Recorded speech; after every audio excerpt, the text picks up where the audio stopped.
Hello, I'm Irv Shapiro with Make with Tech, where we teach you about technology. Today, we're going to learn about AI. AI seems to have burst into our consciousness in the last 12 to 18 months. But let me tell you a secret. I studied AI in 1975, in the days of dinosaurs of computers where they were the size of refrigerators. In those days, AI was very simple. You would write a computer program, and as a programmer, you would include statements, instructions to the computer that said, if I see this, do that. And depending on the creativity of the programmer, you could have 10, 100, thousands, tens of thousands of if I see this, then do that statements. And yes, there were some nuances to make it more sophisticated, but it was absolutely nothing to be afraid of because the computer was just following precise instructions coded by a programmer. The world of AI has changed. Do we need to be afraid of AI? To understand that better, we need to understand how AI works today. As you're walking down the street, when you're watching a movie, you're watching videos on the internet, you're reading a book, you're having a conversation, you're collecting information, data. We call them memories. And all of these memories are organized by your mind.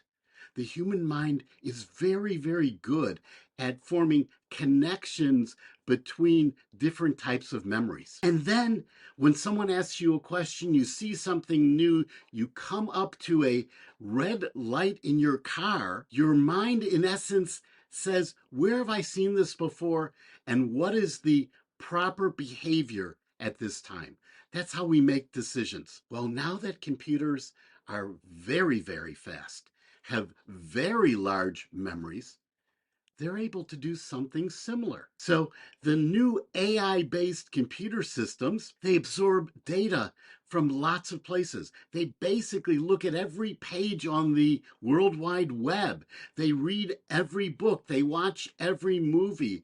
They're fed all of this information by their programmers. And then computer scientists have found ways to mimic the connection process of the human mind, to make connections between those various elements. So when you go into ChatGPT and you ask a question, it says, have I seen that question before? It's doing pattern matching. Well, yes, I've seen that question before. What were the most common answers to that question? And you will receive an answer based on this vast amount of information. As human beings, we do something very special. We determine whether to trust the data we're seeing, and based on that trust, we integrate it into our decision-making process in different ways. There's a common phrase, I only trust things that I see with my own eyes. Computers don't have the ability to see with their own eyes, so to speak. So if we feed it lots of information, it doesn't know whether to trust that information or not. So when it goes to match that pattern and generate a reply to us, the reply might be wrong because it's based on wrong information. Computer scientists today are trying to figure out ways to integrate attribution, trust into those models. When you Google for something the old way, you saw the source of the website and you picked a website that you thought you could trust for the answer. In the generative AI models of today, these conversational models, it doesn't tell you what the source is.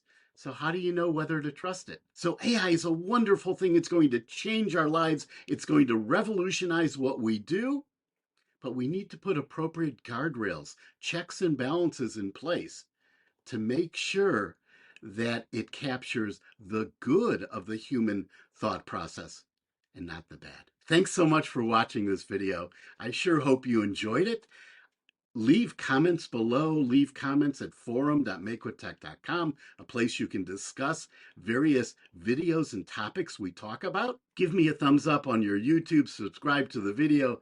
Have a great day, and let's continue to learn things together.